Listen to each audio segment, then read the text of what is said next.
This is a full story. Kitten wishes you all a happy and enjoyable story. 5 years ago, I received a call from my friend Peter. He said he saw my wife with a man going into a hotel, and he was waiting downstairs. I asked for the specific address, and, furious, rushed over. The receptionist was a young girl in her 20s. She timidly blocked me, refusing to tell me which room my wife was in. I suppressed my anger and pulled out 500 yuan from my wallet, handing it to her. "Don't worry, no one will bother you. Just give me their room key. I'm sorry, but we have rules. We can't disclose our guests' privacy." The girl trembled, refusing the money. "Fuck you. Just give it to me. If you don't, I'll call and report your hotel for prostitution. My brother works in the police station. Want to try me?" Peter, losing his patience, yelled at her. After a brief standoff, the girl handed me the room key. With each step up the stairs, I felt like I was stepping on my own heart. My wife and I met through a blind date. She's a beautiful woman with fair skin and a slim figure, always graceful in her speech and actions. In our years of marriage, we rarely fought. My parents are not in good health, and she always stayed by their side in the hospital. If it weren't for Peter capturing that photo, I would never have believed she would do such a thing. Reaching the door, Peter was about to use the key when I suddenly grabbed his hand. "What are you doing?" Peter was startled by my action. "We don't need to open the door. Let's go." "What the hell? Are you not a man? Your wife is inside with someone else. How can you be so spineless?" Peter scolded me, frustrated after so many years of friendship. I said nothing and dragged him back downstairs. The cold wind stung our faces, turning both of us pale. I didn't know how to face this situation. If I saw my naked wife in bed with another man, I felt I would faint from anger. And with Peter's ruthless nature, if something went wrong, I could end up causing harm to my longtime friend. I felt like a snail, pulling back into my shell when faced with the unexpected, thinking that if I didn't see it, then it hadn't happened. This absurd delusion, though criticized many times throughout my life, I could not change. I even naively thought, everyone makes mistakes. If I just give her a chance to repent, everything could go back to how it was. That night, my wife returned around 10 o'clock. She looked exhausted, skipped dinner, and went straight to shower. When she lay down, I asked casually, "Why are you home so late?" "I had some work. I stayed late," she yawned. "What's that mark on your neck?" I noticed a red spot, probably a hickey. "Oh, it's probably from my coat collar. My skin gets sensitive in winter," she replied, a bit nervously, quickly making an excuse. An unspoken anger surged inside me. My fist clenched so tightly that it bled, but I decided to give her another chance. "Haley, we've been married for almost 3 years, and I've always trusted you. So if something's going on, I hope you'll be honest with me. If you tell the truth, I can forgive you for anything." This was the biggest compromise I could make. "Are you crazy? What do I have to confess? You're insane." Haley impatiently turned away, ignoring me as she picked up her phone. "You fucking bitch, you pushed me to this." I sneered silently behind her back, picked up the ashtray, and walked out of the room, starting a long revenge plan. In the following time, I made many arrangements, buying several cameras hidden in secret corners of our room. I took her ID and requested all her communication records from the phone company. I also bought a set of massage chairs for my in-laws, over 20,000 yuan. My father-in-law had been a teacher all his life, suffering from lumbar and cervical issues, and had mentioned needing one several times, but had never found the time to get one. "Give it a try, Dad. Just lie down. I'll adjust it for you." I eagerly fiddled with the controls. "Why buy something so expensive? You two haven't saved much?" My father-in-law frowned, scolding me, but his eyes betrayed a smile, showing he was pleased with the gift. "Making money is for spending. As long as you both stay healthy, this little money is nothing." I adjusted the chair higher, and my father-in-law's face relaxed. Years ago, when I dated Haley, she was always lukewarm, keeping her distance when walking. Even in movies, she would subconsciously lean away from me. One time, I dropped her off at home. When I accidentally touched her hand while getting out of the car, she recoiled as if shocked, pulling her arm back, her eyes showing defensiveness. All of this made me think there was no chance for us, but unexpectedly, a month later, she suddenly proposed marriage. "I'm 27 and you're 29. We're not getting any younger. I think you're quite stable. So why don't we find a time to get the marriage certificate?" Haley finally showed enthusiasm, linking her arm with mine. I was a bit surprised and asked, "Are you sure? Marriage is not child's play. I'm not afraid. So why should you be? But you have to promise to treat me well. Also, my parents have 2 small requests. First, buy a house in the city. It doesn't have to be big, just a 3-bedroom. Second, my mom had surgery last year, and we owe relatives over 100,000 yuan. You need to pay that off for us first." Haley looked at me affectionately. It was the first time I saw saw that expression, and I was a bit captivated. These requests weren't excessive, so I agreed without hesitation. On the wedding day, my family organized a grand event. The guests filled the hall, and even distant relatives had to wait for the second seating. Haley looked particularly beautiful that day, the wedding dress perfectly accentuating her figure, her back smooth like jade, long calves, and a graceful collarbone. With a dignified expression under heavy makeup, she greeted my elders cheerfully, calling everyone with enthusiasm. They all said I married a good wife. I felt elated and drank a few more glasses. Later, I went to the restroom, splashed some water on my face, and a few classmates rushed in, pulling me along, insisting I didn't try to escape. They tugged me along, and as I turned the corner of the stairs, I spotted Haley talking to someone. I shouted her name loudly, and she turned pale, her mouth twitching slightly. "What's wrong? Did your friend come?" I asked, half drunk. "No, it's just a former classmate," she stammered. "Tell him to come eat in the hall." "What are you doing standing here?" "Oh, he has something to do. He's leaving now." Haley hurriedly came over to help me. I couldn't help but lean forward and caught a glimpse of a man's figure slipping away. It felt a bit strange, but at the time, I didn't think much of it. On our wedding night, I eagerly stripped naked, pushed her onto the bed, and started kissing her face, but she held me back with her hand, whispering, "I can't tonight. It's that time of the month." "How unfortunate," I replied, feeling upset. "What are you saying? I'm all yours now. Why rush in just a few days?" Haley laughed and playfully pushed me, seeming quite natural. Now that I think about it, Haley may have been lying to me from the very beginning. All the impressions she gave me were deliberately fabricated, like a snake hiding in a flower bush. You always think it's a colorful rope, but only when you accidentally step on it will you be terrified by its fangs. The day after our wedding, I cleaned the bathroom trash and found no sanitary napkins. Her underwear in the washing machine had no bloodstains. A week later, I took her back to her parents' house and learned that her mother had only undergone a minor operation and hadn't borrowed money from relatives at all. A month later, she fell seriously ill on a business trip, and after a month of recovery, she said it was a kidney stone. But if I guessed correctly, she must have gone for an abortion. Damn it, I couldn't help but grind my teeth. "Rocky, drink a few more with your dad. By the way, why didn't Haley come today?"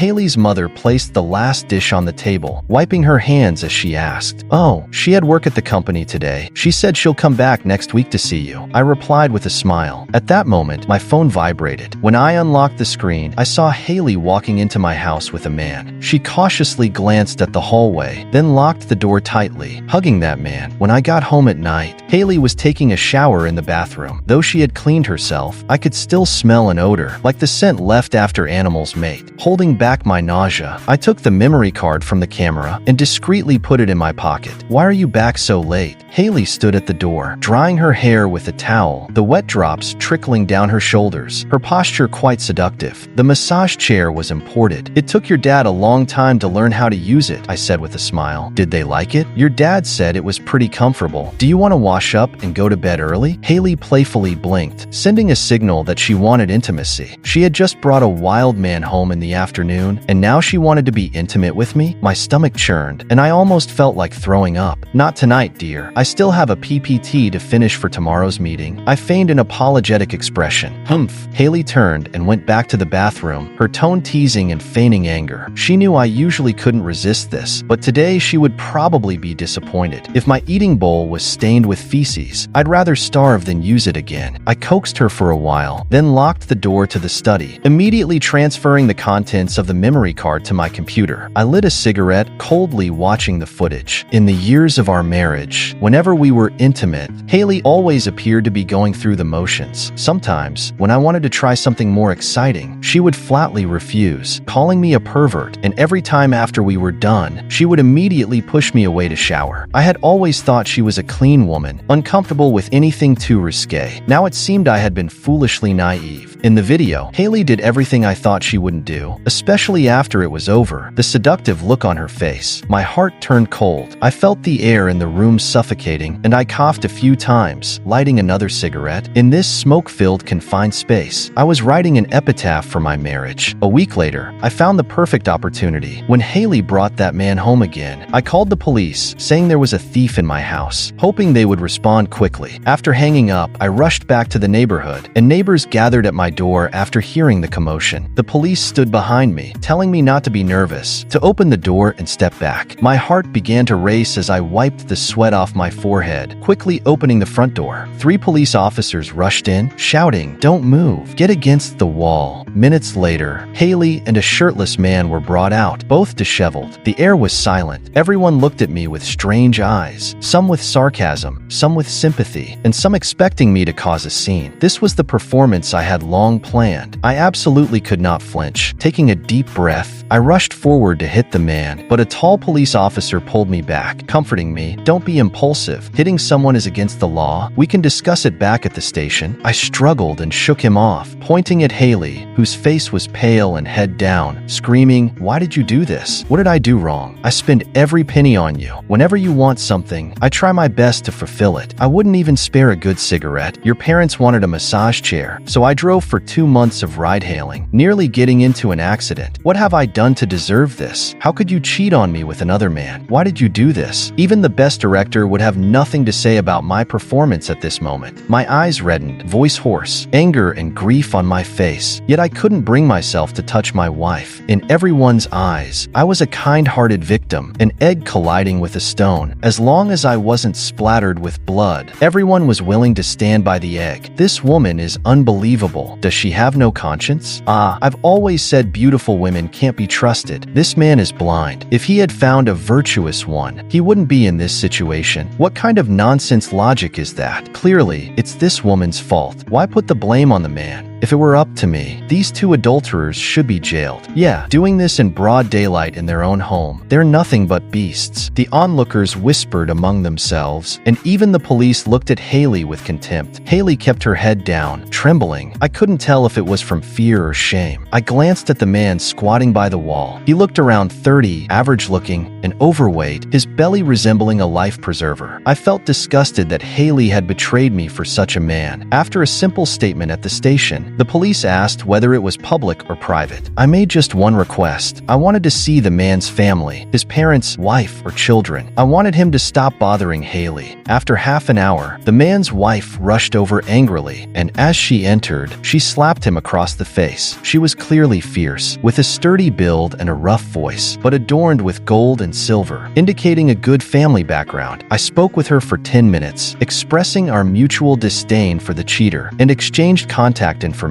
If we discovered any further entanglements, we would deal with them immediately. And so, the first act came to an end. Back in the neighborhood, Haley timidly followed behind me. I walked forward without saying a word, as people pointed at us along the way. In this restless era, I believe the big news about us had already spread. A few men greeted me, urging me to move on and not do anything foolish over such a woman. It wasn't worth it. I coldly thanked them for their kindness, then quickened my pace up the stairs. The moment I closed the door, Haley knelt in front of me, crying that it was just this once, that she had lost her mind, and asked for my forgiveness, promising never to do it again. She cried pitifully, but I laughed coldly in my heart. Just this once? The green hat on my head is almost faded. If I believed your lies, the grass on my grave would be 3 feet high. I said nothing, just kept smoking one cigarette after another. What was your relationship with him? We were high school classmates. We haven't been in touch for a long time. Does he know you have a husband? Do you know he has a wife? We were drunk. What was your relationship with him? We were high school classmates. We haven't been in touch for a long time. Does he know you have a husband? Do you know he has a wife? We were drunk. I made a mistake. Haley's voice grew softer, probably because she felt uncertain. I stood up and went to wash my face in the bathroom. When I came out, Haley was still kneeling in place, her eyes swollen like walnuts, tears streaming as she looked at me. This was a classic act of feigned innocence. I had always fallen for it. If I weren't so clear about the whole situation, I might have softened and forgiven her right now. Let's all think about this carefully. I walked to the study and slammed the door shut with a loud bang. The most terrifying kidnapping in the world is moral kidnapping. This kind of kidnapping is like a pervasive virus. Once you're trapped in it, there's no escape. The most extreme form of violence is cold violence. It doesn't need fists, foul language, or even expressions to completely destroy a person's heart. I have perfectly wielded wielded these two weapons. Haley became a notorious used rag. Wherever she went, people poked at her behind her back. In contrast, I was met with sympathy and kindness from others. They cursed Haley with filthy words, urging me to divorce her. Some aunts even offered to introduce me to good women, sometimes right in front of Haley. I enjoyed watching Haley's immediate reaction, her eyes filled with anger, her mouth trembling with rage. Yet she dared not say a word. She had lost the right to express her grievances. At home, we barely communicated except for necessary conversations. I didn't deliberately make things difficult for her. After meals, we washed our own dishes, sleeping back to back. Even our toiletries were kept separate. Once, when she used my skincare lotion, I threw the bottle into the trash the next day. She stood frozen by the trash can, her entire body like a stone sculpture, only turning away after a long time, wiping her tears with her sleeve. We discussed divorce several times. My stance was indifferent. The house was bought before marriage. The car was old and not worth much, and we had about $100,000 in savings. If she wanted a divorce, I could give her $100,000, but beyond that, she could forget about anything else. With the police records from the station, I was confident she wouldn't get anything from a lawsuit, but deep down, I felt I hadn't vented my frustration. The punishment she received was still too light. I wanted to continue playing the role of a magnanimous, kind, and gentle husband, maintaining dignity toward a wife who had erred. Only then could she continue to suffer psychologically. But I hadn't anticipated Haley's ability to withstand pressure was weaker than I thought. One night, she suddenly broke down, screaming and smashing things. Plates, remote controls, phones. The living room floor was a mess. Her expression was somewhat deranged. "What do you want?" I asked coldly. "Divorce. I don't want a single cent from you." "Let's get divorced tomorrow," she said, gritting her teeth and glaring at me. "Are you sure?" "Yes." "Rocky, you're inhuman. You're an emotionless animal. I never loved you from the start because I always knew you were this kind of person. You always wear a mask, and every word you say is like a cold knife. I just made a small mistake." "Why? A small mistake?" I interrupted her. "No need for nonsense. I agree to the divorce, but not tomorrow. I have to work tomorrow. Let's wait until Friday." If she had more to say, I put on my jacket and walked out the door. While waiting for the elevator, I heard her painful cries echoing from inside the apartment, resonating through the dimly lit corridor. The man was named Tony, and he and Haley were high school classmates. They had started dating back in high school. Tony was a little thug back then, skilled in drinking, gambling, and various vices. I heard from others that he had taken Haley for abortions a few times over the years. Thinking back now, the reason we hadn't had a child after so long was likely due to him ruining her. It's somewhat laughable. Whenever relatives and friends asked about this, I took all the blame, believing it was due to my age and lack of exercise. Haley pretended to comfort me, and I felt so touched I couldn't even speak. The reason Tony and Haley broke up was 6 months before my blind date with Haley. Tony had run up debts of over $100,000 gambling and fled to the south, where he hooked up with a massage girl. In a fit of anger, Haley decided to go on a blind date with me. Perhaps the man in the corridor on our wedding day was Tony. All along, I was just a fool, and the tens of thousands Haley asked me for were likely to pay off Tony's gambling debts. It's truly pathetic that some men are so emotionally invested while their mistresses are not. I gathered all that information into a folder, laughing self-deprecatingly. "How's it going? Want me to deal with that guy?" Peter poured me a glass of wine, raising an eyebrow at me. "Forget it. This is a law-abiding society. Violence doesn't pay off. Are you just going to take this loss?" You know, a few days ago, David, James, and the others heard about this, and they immediately wanted to go catch that guy. I had to stop them. I downed the drink in one go, smiling as I patted his shoulder. "Did you bring your computer? Let me borrow it." After sending the video, a wave of exhaustion washed over me. I lay down on Peter's office sofa and fell into a deep sleep. I don't know how long I slept, but the ringing of my phone woke me up. I squinted and answered.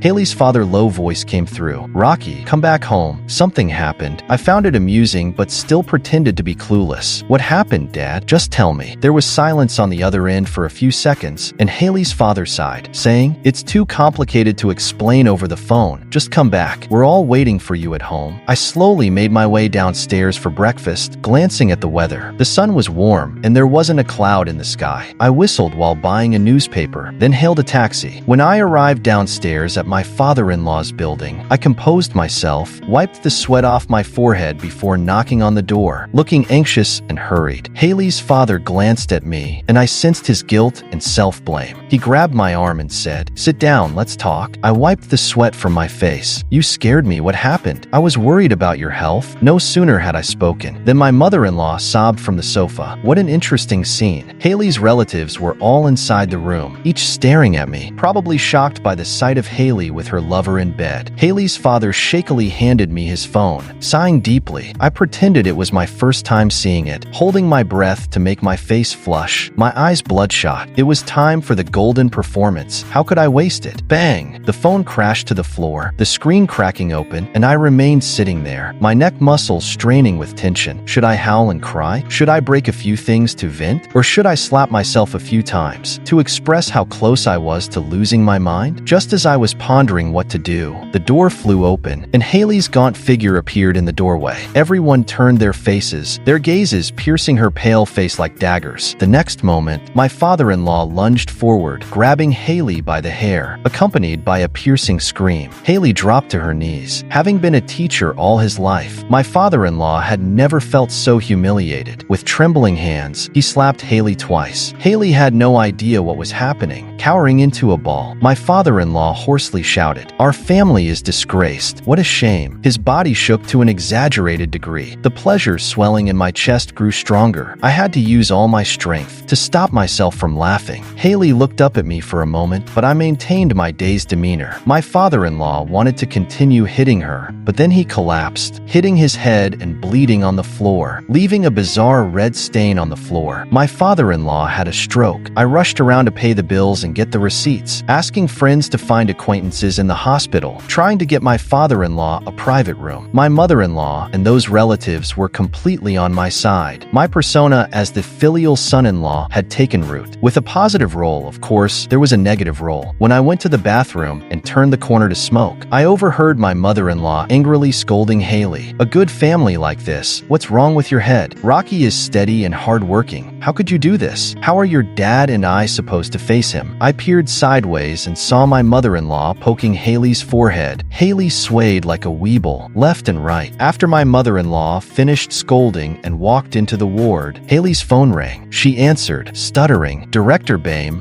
but she couldn't finish her sentence. Whatever was said on the other end of the line hit her like a bullet, and she slid down the wall, collapsing. She had been completely shattered. The leaders at her company had received the video, and to maintain the corporate image, she wouldn't be able to attend that class. I love playing rock, paper, scissors. It's quite magical. Whenever I play with someone, as long as I win once, I can keep winning. The trick is to observe the opponent's posture before they throw, how their fingers bend when they punch, and the expression on their face when they show scissors. When I can predict their actions, I can keep winning. My marriage with Haley is also like a game of rock, paper, scissors. From now on, no matter what trick she wants to play, she will always lose, losing until the end of time. I walked straight up to her and asked, "What's wrong?" She looked up at me, glaring. "Did you send the video?" I gritted my teeth and replied, "I've never seen those videos. How could I have sent them? Do you think I would let this become public knowledge? Do you think I could bear that shame? Why don't you think about who is most likely to have filmed this?" Haley shuddered. Pain and regret showed on her face. She reached out to grab my hand, but I disdainfully shook her off. The hospital corridor was filled with the smell of disinfectant. I sat on an old wooden bench, keeping my head down and saying nothing. At 10:30 at night, the nurse finished the last bottle of 4 fluids. My mother-in-law said she would stay to take care of my father-in-law and asked me and Haley to go home and rest. I said, "Mom, you're tired too. Why don't I stay here and watch? You go home and get some sleep." My mother-in-law's eyes turned red and she grasped my hand. "No need. You still have to work, Rocky. Our family owes you. What Haley did, whether beaten or scolded, she deserves it. From now on, I'll pretend I never had this daughter." Tears silently slid down Haley's face. She knew she had been completely isolated. Just as we entered the community gate, a woman leaped out from the shadows, not only scaring Haley but also me. It was Tony's wife. She grabbed Haley by the hair, her long nails tearing into Haley's face, leaving bloody marks. Haley screamed loudly, and some passers-by gathered at the noise. "You bitch, being so promiscuous. How can you do something so shameless? I'll make sure you don't seduce my husband again." Tony Tony's wife was taller than Haley, quickly overpowering her. "What are you doing? Let go." I forcefully pried her hand away, standing between the two women and angrily rebuking Tony's wife. "You're a pathetic man too. Your wife has cheated on you, and you still rush to defend her?" Tony's wife spat on me. After seeing that video, she must have been driven mad with rage. "Are you leaving or not? If not, I'll call the police." I took out my phone and started dialing, coldly staring at her. That woman was all bluster. Upon hearing that, she quickly grabbed her bag, glared at Haley on the ground, and swiftly left the community. I pulled Haley up from the ground, supporting her as we walked home. That woman really deserves it. She's so shameless. That man has a good temper. If it were me, I would have kicked her out long ago. In this society, men and women like to fool around. Who knows what's going on? Voices discussing from behind reached us. Blood dripped from Haley's face onto my arm. For the first time, I felt that blood could be so hot, like boiling water. Back home, I squatted down to clean Haley's wounds, applying a hot towel, then took out bandages and cotton swabs. Acting gently and cautiously, I softly asked, "Does it still hurt?" Haley could no longer hold back. She lunged into my arms, hugging me tightly, sobbing loudly with her face buried in my neck. She had nothing left. Her family, her job, and that first love that she cared about so much had all turned to ashes in a day. Only the husband she had always looked down on was still with her. "I'm sorry, Rocky. I'm so sorry," Haley incoherently confessed. I believed she was sincere. I even felt that at this moment she had fallen in love with me. A proud smile involuntarily appeared on my face. I gently patted her back. "Get some sleep early." Haley hugged me tighter, her disfigured face leaning against my ear. She breathed heavily, feeling that happiness had given her another chance. But the next second, she would fall into despair. "Get some sleep early. I've already taken leave. We'll get a divorce on Friday." I released her hand and walked back to the room. In her dazed gaze, Haley certainly could not get a divorce. She had lost all her fantasies. Now she was over 30, even though she still had some beauty. With such a dark history, which man would want her? Furthermore, her relatives and friends were emotionally supporting me. If she left me, it would be hard for her to even support herself. So, she began to change, like turning into another person. She became attentive and started to please me, keeping the house spotless. When she spoke to me, there was always a humble tone. She, who never cooked before, slowly learned to make a table full of delicious dishes, following recipes. Every evening when I came home, I would see tea prepared for me on the table, warm to the touch, just the right temperature. All of this required a lot of effort. And as for the bed, she would dress in sexy outfits, cuddling up to me after the lights were off. One night, estimating it was her desires bursting, she actually stripped naked, pressing her whole body against mine. She was in her prime, with a great figure and elastic skin. She made seductive moans, wrapping her arms around my neck, moving toward her chest. I didn't push her away. I just turned on the bedside lamp and coldly said, "You did the same with that man, right?" A simple sentence could extinguish all the raging desires. Haley, as if struck by a punch, collapsed on the pillow, crying, "You don't have to be this wronged. We can get a divorce anytime. You are free, and I am free too." This sentence was like another punch, and Haley's crying suddenly stopped. She obediently got dressed, turned off the light, and lay down to sleep. A toy. In the darkness, I wore a cold smile. Usually, I would give her a basic living allowance. When going out, I still played the role of a caring husband, helping her carry things, taking her shopping for clothes. When we returned to her parents' home, I would show concern for her parents, always trying to meet their needs. Unknowingly, Haley had become haggard. The suffocating pressure made her start to lose sleep. The unfulfilled desires made her skin turn yellow and develop spots. Her temper began to flare, often arguing with others in the supermarket, but in front of me, she didn't even dare to raise her voice. To this, I felt great pleasure. 5 years have passed, and her appearance has changed completely. If you had seen her previous photos, you would never believe she is the same person as that slender, sweet-smiling woman. Now, Haley is plump, with heavy dark circles under her eyes, dressed sloppily and acting coarsely. Walking down the street, people think she is a housewife in her 40s or 50s. In these 5 years, the game of rock, paper, scissors has repeated itself. Each of her struggles has been effortlessly resolved by me, while her situation has grown increasingly humble. I still look the same as before. When I look in the mirror, I see my physique is still robust, my complexion still rosy, and my hair thick. With a little grooming, I can still hold my own. Speaking of which, I also have needs to fulfill over these years. Peter has a buddy who runs a club where there are many vain young girls, younger than Haley, most of whom are prettier. They are willing to do anything anything for me, for just a bit of money, and I don't have to worry about emotional deceit. Such straightforward transactions are far more noble than my scam-like marriage. When I returned home, I saw a bruise on Haley's face. She must have had another argument at the supermarket, getting beaten up by someone's husband. She glanced at me, awkwardly stood up, and said, "You haven't eaten yet, have you? I'll heat up some food." "No need. I'm going to sleep." I tossed my coat onto the sofa and went to brush my teeth. Over the years, no matter how she behaves or tries to please, I have always maintained a cold distance, using 3 words when I could, never exceeding 4. I never hit her, never scolded her, and never showed a hint of concern. Her ability to endure without going insane is enough to impress me. I dozed off for a while, only to hear a melody. I groggily got up, finding the bed empty, and followed the sound, seeing Haley singing on the balcony. It was the English song, playing during our first date at the restaurant. "I want to raise dogs and money. Stop threatening to leave town, and I'll stop running. We're good-hearted people, but why don't we show it? We're good-hearted people, but why don't we show it?" I suddenly remembered. Haley once had a beautiful voice. She studied music for a few years, and when we got married, she sang a song on stage, earning thunderous applause. I was captivated by her charm at that time, proud to have married such a girl. This moment, Haley wore ill-fitting clothes, her belly fat stretching the dress into a ridiculous curve, but she sang earnestly, her hoarse voice filling the deep night with sorrow. "We are good people. Why don't we show it?" Haley repeated the last lyric over and over, tears streaming down her face. "It's too cold. Let's go back to the room and sleep," I said to her. She turned her face towards me, forcing a smile that was neither pleasing nor flattering, but seemed like a sense of relief. "Rocky, I know you hate me. Everything you do is torturing me. You hate me to the core. I know all this." She swayed as she stood up, extending her hand to me. "But I don't blame you. Can you hug me? Just like giving a few coins to a beggar? I'm so cold. I can't take it anymore." Her tears dripped onto the floor, splashing like crystal flowers. The cold she spoke of had nothing to do with the weather, and I understood in my heart. I extended my hand too, seeing the delight on her face, like a child finally receiving a long-awaited gift. But the next second, her face became lifeless. I grabbed her arm and placed my coat over her. "Go to sleep early. Be careful of catching a cold." Expressionless, I walked back to the room, but the crying I expected didn't come. I turned back to glance, and surprisingly, Haley was still smiling. She sat back on the ground, staring blankly at the night sky. The next day, it started to rain heavily. By the time I got off work, the rain poured down like a bamboo tube pouring beans, the water hitting me like bullets, with icy, painful bursts. I awkwardly opened the door, flinging my soaked coat at the entrance, ready to head to the bathroom for a towel. The house was very quiet. I dried myself off and looked around, only to see Haley slumped on the bedroom bed, presumably catching a cold from last night. I changed into a clean set of clothes, and when I touched Haley's forehead, it was like an electric shock, and I collapsed to the ground. I placed my trembling fingers on her nose. Haley's complexion was calm, with even a faint smile on her lips. For her, death was surprisingly a form of relief. My mind was in turmoil. I pulled out my phone and dialed 120, but the person on the other end said it was a typhoon day, and the ambulance would take at least half an hour. They asked me to take some first aid measures, like chest compressions or artificial respiration. I hung up, drenched in sweat. Haley no longer had a heartbeat or breath, and by the time the ambulance arrived, she would definitely be gone. But I still needed to take necessary actions. No matter what, I didn't want others to suspect that Haley's death had anything to do with me. I rummaged through drawers for medicine, turned Haley's body over so she could vomit, and started pressing her chest with a hot towel. Of course, all this was futile. Her body grew stiffer. I felt parched and a bit nauseous, grabbing the nearby teacup and gulping it down. She had decided to end her life, yet still remembered to make me tea. I stared blankly at Haley's corpse, my thoughts entangled like knotted threads, not knowing whether to cry or laugh. I picked up the phone again, calling the emergency center. Outside, the wind howled, and a tree was blown down, crashing onto a business car, creating a piercing alarm sound. "Hello, I'm Rocky, who called 10 minutes ago. Where is your ambulance? My wife is about to not make it." My throat was dry, and I coughed a few times. "Our ambulance is on the way, but many roads have accidents, and it's severely congested. Please be patient. How long will it take?" The phone slipped from my hand, my brain spinning into a fatal dizziness, and my legs uncontrollably spasmed. I finally understood. Haley wanted to end it all, not just her life. I struggled to reach out, trying to grab the phone just a step away, but I couldn't manage it. My consciousness began began to blur. Dizziness and excruciating pain made me scream. Outside, a bolt of lightning struck down, and I saw Haley's body by the bed, her lips slightly curled, as if mocking me. Rock, paper, scissors. Rock, paper, scissors. I heard eerie phantom sounds, and the world slowly turned dark. Epilogue. Welcome to the city news. Yesterday, Typhoon Tali swept through our city, causing widespread power outages and traffic congestion, affecting the daily lives of many residents. In this unforeseen disaster, one family suffered a fatal blow. The male head of this family returned home, only to find his wife had overdosed on sleeping pills. After calling for emergency help, he accidentally ingested a lethal poison, and in an attempt to seek help, he endured excruciating pain to crawl down 13 flights of stairs. Unfortunately, just as he exited the hallway, a tree blown down by the typhoon fell on him, resulting in instant death. While the ambulance had already arrived at the community entrance, both husband and wife died, which serves as a warning to us on how to protect ourselves during natural disasters and what to do in case of danger. Next, please watch our self-produced educational short film, The End. If you like Kitten's story, please follow and like it. Updated every morning at 9 a.m.